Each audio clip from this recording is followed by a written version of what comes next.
keamanan SPBA, Bapak Ibu sekalian. Nah, keamanan SPBA itu di dalam Perpres 95 dan di detail kebijakan teknisnya bagaimana? Kalau Bapak Ibu amati di dalam Perpres 95, kata-kata keamanan SPBA itu muncul sampai 96 kali, Pak Bu. Ya, muncul sampai 96 kali. Itu betapa pentingnya kata-kata keamanan SPBA. Terutama keamanan SPBA itu muncul di pasal 40, 41, 48. Ya, jadi sekali lagi buat teman-teman yang nanti concern di masalah keamanan SPBA itu ada di pasal 40, 41, 48. Kemudian detail teknisnya diatur di siapa? Nih, di pasal 41, 48 mengatakan bahwa ketentuan lebih lanjut mengenai standar teknis dan prosedur keamanan SPBA dengan peraturan lembaga yang menyelenggarakan tugas pemerintah di bidang keamanan cyber. 48 juga sama, pedoman manajemennya adalah peraturan lembaga menyelenggarakan tugas di bidang keamanan cyber. Siapa itu? BSSN. Ya nggak Pak Bu? BSSN. Jadi mau nggak mau, Perpres 95 akan mengatur atau merefer ke peraturan BSSN. Perpres 95 di bagian keamanan SPBA meminta KLDI untuk melindungi 3 objek atau 3 sumber daya SPBA. Data dan informasi, aplikasi SPBA, infrastruktur SPBA. Dilindungi agar apa? Dilindungi agar mampu memberikan 5 jaminan. 5 jaminan, Pak. Pertama adalah kerahasiaan, confidentiality, ya, kerahasiaan. Kedua adalah keutuhan, ya, integrity.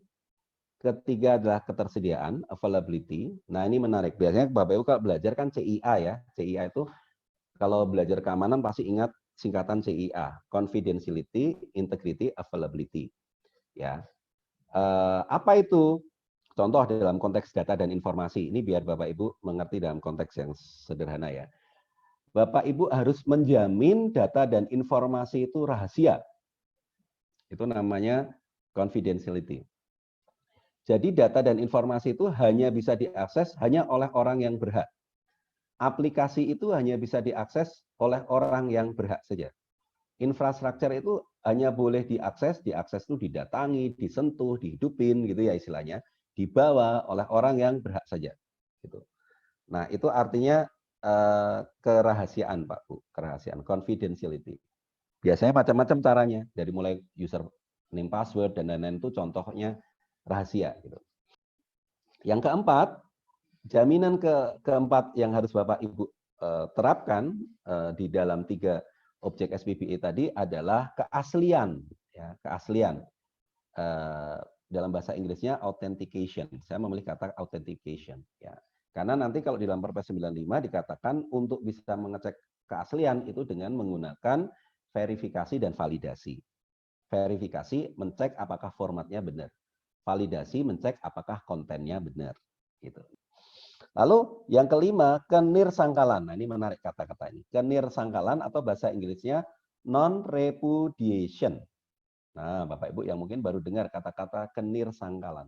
Kenirsangkalan itu artinya ketika nanti sudah terjadi satu event, sudah terjadi satu kejadian, Bapak Ibu tidak bisa menyangkalnya.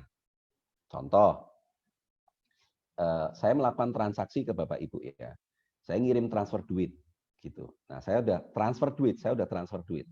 Nah, kalau konsep kenirsangkalan bahwa Bapak Ibu tidak bisa nyangkal bahwa saya sudah transfer duit ke Bapak Ibu karena saya misalnya bisa menunjukkan ada bukti transaksi dari ATM, misalnya kayak gitu. Jadi sekali lagi Bapak Ibu bahwa manajemen keamanan SPBA tidak bisa dipisahkan dari manajemen resiko SPBA, ya. Sehingga sebenarnya dengan sudah ada Permenpan nomor 5 tahun 2020, pada dasarnya Bapak Ibu sudah punya rangkaian apa yang harus dikerjakan.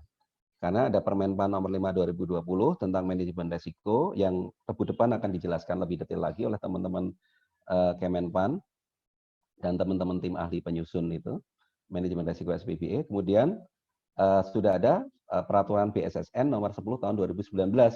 Ini memberikan panduan khususnya kepada pemerintah daerah bagaimana cara melaksanakan pengamanan informasi. Bapak Ibu, saya masuk ke peraturan BSSN tahun nomor 10 tahun 2019.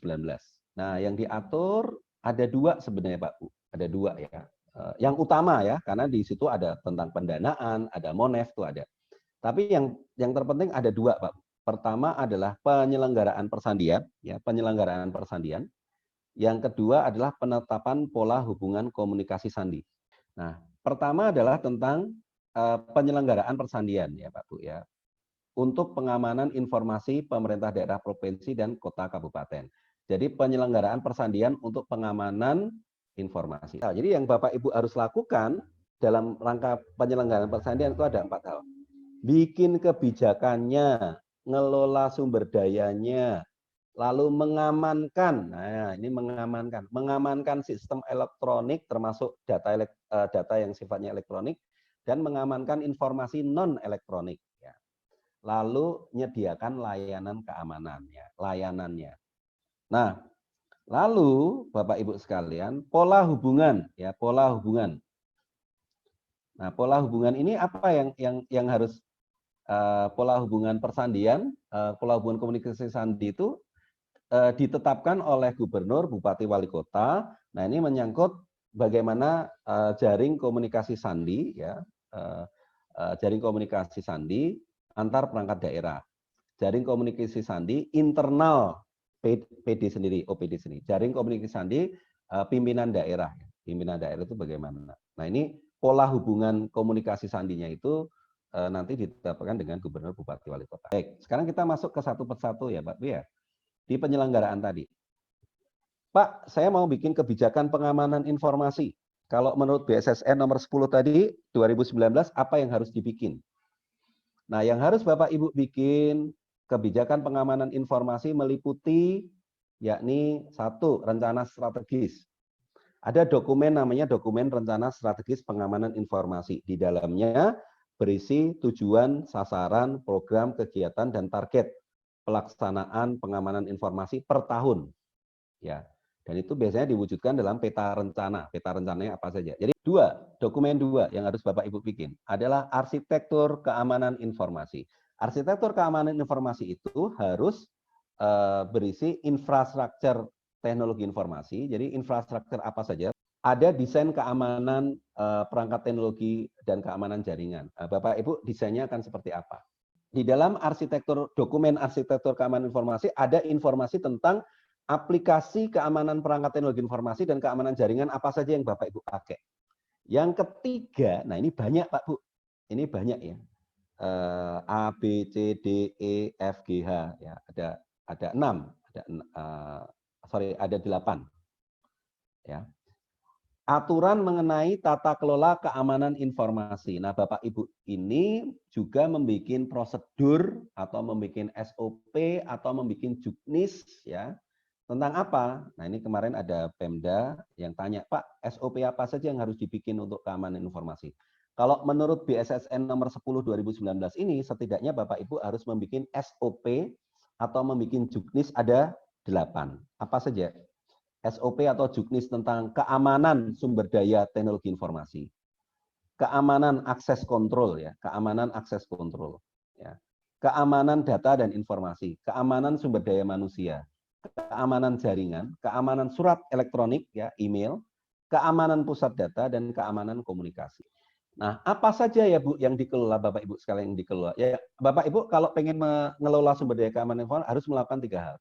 1, melakukan pengelolaan aset keamanan TIK, ya, meliputi apa? Perencanaan, pengadaan, pemanfaatan, penghapusan terhadap aset keamanan TIK sesuai peraturan perundangan. Yang harus Bapak Ibu kelola selain dari mengelola aset tadi, yakni merencanakan, ngadain, manfaatin, menghapus aset keamanan TIK. Yang kedua dan penting sekali Bapak Ibu adalah pengelolaan sumber daya manusia. Ya, sumber daya manusia, baik itu SDM persandian, ya, baik itu SDM persandian yang ada di seksi atau bidang persandian, maupun ya teknisi-teknisi TIK yang ada di OPD yang dia nanti akan bertanggung jawab untuk sebagai garda terdepan untuk keamanan. Apa saja yang harus dilakukan Bapak Ibu? Ini menurut peraturan BSSN. Pertama, pengembangan kompetensi. Pengembangan kompetensi itu adalah Bapak Ibu harus ngursusin, Bapak Ibu mungkin menyekolahkan, Bapak Ibu harus mengirimkan, pembinaan karir, ada karirnya, pendaya gunaan, ya memaksimalkan fungsi dia, jangan sama idle, lalu pemberian tunjangan pengamanan persandian. Lalu yang ketiga Pak Bu, dalam pengelolaan sumber daya, sesudah mengelola aset, mengelola manusianya, Lalu mengelola pengetahuan. Apa itu manajemen pengetahuan, Pak Bu? Manajemen pengetahuan itu intinya gini, Pak Bu. Kalau dengar kata-kata knowledge management itu intinya adalah bagaimana agar pengetahuan yang ada di kepala, bahasa Inggrisnya tacit knowledge, pengetahuan yang ada di kepala semua orang di OPD dan di semua OPD itu bisa disimpan dalam bentuk tertulis, dalam bentuk gambar dan lain-lain, disimpan di satu tempat ya, terpusat ya. Knowledge management system biasanya. Nah, jadi manajemen pengetahuan itu OPD melaksanakan pengumpulan, pengolahan, penyimpanan, penggunaan dan alih pengetahuan teknologi ya, agar nantinya bisa dipakai lagi oleh OPD lain atau staf lain. Sehingga tidak akan ada kesalahan sama lagi, Pak Bu. Yang ketiga, nah ini mulai prakteknya, Pak Bu, mulai prakteknya. Nah, ketiga adalah pengamanan sistem elektronik dan informasi non-elektronik. Apa yang harus dilakukan? Yang harus dilakukan ada 3, Pak Bu. Penjaminan tadi sudah ya. CIA, confidentiality, integrity, availability. Kerahasiaan, keutuhan, ketersediaan, dan keaslian dan kenirsangkalan. Authentication dan non-repudiation. Kenirsangkalan. Ya, tadi sudah saya jelaskan di depan arti masing-masing. Satu, terhadap apa? Data dan informasi. Jadi data dan informasi itu dijaga 5 hal tadi. Terus kemudian menjamin ketersediaan infrastruktur, ya, menjamin ketersediaan infrastruktur. Jadi bisa diakses tadi. Datanya tadi juga termasuk ya Pak Bu, bisa diakses, juga pusat datanya bisa diakses. Kalau Bapak Ibu belum punya pusat data ya ruang servernya ya, server bisa diakses. Jaringan intra pemerintahnya bisa digunakan. Kemudian sistem penghubung layanan ya, sistem penghubung API gateway-nya bisa diakses juga. Nah, ini yang dikerjakan. Yang ketiga adalah penjaminan keutuhan, ketersediaan, dan keaslian aplikasi. Jadi aplikasi-aplikasi yang digunakan Bapak Ibu itu betul-betul aplikasi yang tidak korup. Baik, nah ini pengamanan yang harus Bapak Ibu lakukan. Sedangkan pengamanan yang juga harus Bapak Ibu kerjakan ya adalah pertama mencakup identifikasi, deteksi, proteksi, sama penanggulangan atau pemulihan. Jadi tadi selain prinsip-prinsip tadi, 3 tadi, Bapak Ibu juga harus dalam hal pengamanan itu melakukan identifikasi. Yakni kegiatan analisis kerawanan dan resiko. Jadi melakukan ini lihat Pak Bu, analisis kerawanan dan resiko itu bagian dari manajemen resiko tadi yang dari teman-teman Kemenpan ya. Nomor 5 tahun 2020. Jadi ternyata kegiatan pengamanan itu juga intersection dengan kegiatan manajemen resiko. Lalu yang kedua, habis Bapak Ibu sudah membuat tadi ya pemetaannya, jadi server itu resikonya kecurian, mati, terbakar gitu ya.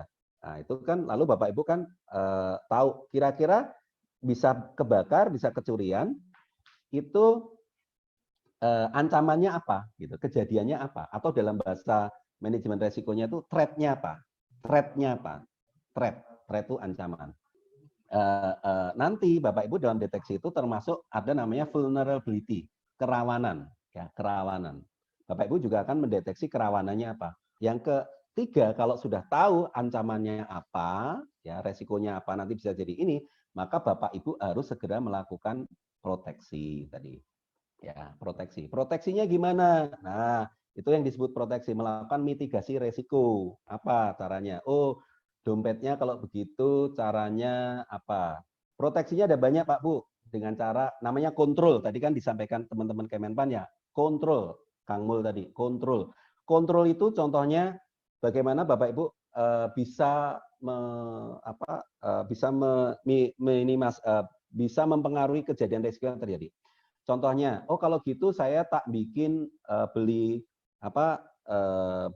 dompet yang ada remote controlnya. Gitu. Lalu terus kemudian yang Bapak Ibu harus bikin skenario-nya juga SOP-nya adalah penanggulangan dan pemulihan.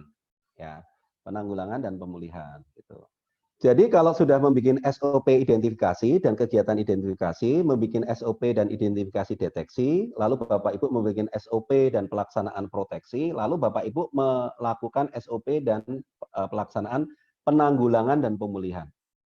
Penanggulangan dan pemulihan itu apa? Yakni kegiatan kalau kejadian yang tidak diinginkan tadi itu terjadi. Gitu. Jadi kalau terjadi ada insiden, Bapak Ibu harus ngapain gitu. Nah, itu dan kalau ada efek dampak, misalnya datanya hilang, gimana cara mengembalikannya gitu. Nah, beberapa catatan di dalam peraturan BSSN nomor 10 2019 tadi tentang keamanan informasi pemerintah daerah, ini dikatakan dari BSSN bahwa Bapak Ibu wajib menggunakan sertifikat elektronik yang diterbitkan oleh BSSN atau lembaga dalam negeri yang diakui. Kedua, Bapak Ibu Pemda dapat menyelenggarakan pusat operasi pengamanan informasi sesuai standar yang ditetapkan BSSN. Yang ketiga, Bapak Ibu wajib melaksanakan audit keamanan informasi. Nah, auditnya meliputi audit keamanan sistem elektronik dan audit pelaksanaan sistem manajemen. Baik, nah ini tadi penyelenggaraan ya Pak Bu ya. Pak Bu, kalau di dalam Perpres 95 di penyelenggaraan keamanan itu ngatur seperti apa di Perpres 95? Dia mengatakan begini Pak Bu di Perpres 95. Bapak Ibu menjamin kerahasiaan confidentiality itu dengan cara di Perpres 95 di pasal 40, 41 dan 48 mengatakan agar rahasia maka data dan informasi harus satu Bapak Ibu membuat klasifikasi keamanan. Kedua, agar rahasia ada pembatasan akses. Contoh pembatasan akses apa Pak Bu?